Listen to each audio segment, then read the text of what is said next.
In the world of televangelism, image is everything. The polished sermons, the promises of divine purpose, it's all carefully crafted to build trust. But behind Daystar's glitzy stage lights, a scandal was brewing, one that would shake its very foundation.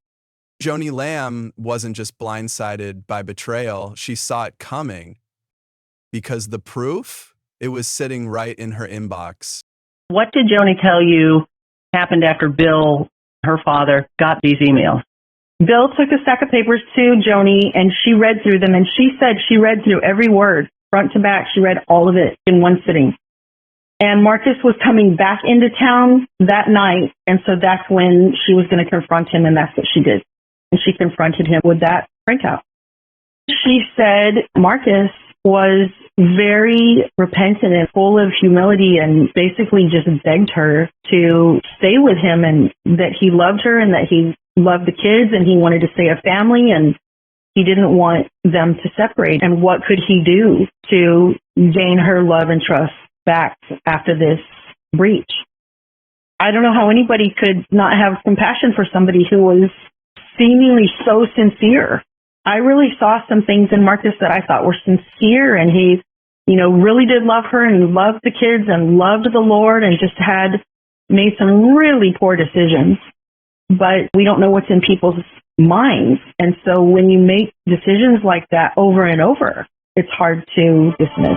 A marriage built on faith, shattered by lies.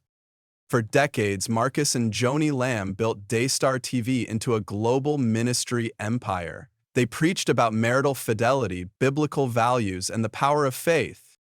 But in 2021, their picture-perfect image crumbled. Rumors swirled, whispers of Marcus Lamb's infidelity. At first, it was just speculation, but then leaked emails surfaced, confirming the unthinkable. Marcus had been having a years-long affair, and not just with anyone. His mistress, Janice Smith, a Daystar executive. The emails that exposed everything. These weren't just flirty messages. The emails exposed a full-blown secret relationship, one that was allegedly funded with ministry donations. Lavish gifts, secret hotel stays, business trips that had nothing to do with business. And then there was one word that made it all even worse: donation. A coded term allegedly used to funnel money into this affair. But the real twist? Joni Lamb may have known far earlier than anyone realized. What did Joni know, and when? Sources claim that Joni discovered the emails years before the scandal went public, but instead of confronting Marcus, she allegedly chose damage control. The plan? Move Janet Smith out of the spotlight. Sever all financial ties quietly. Keep Daystar's reputation intact.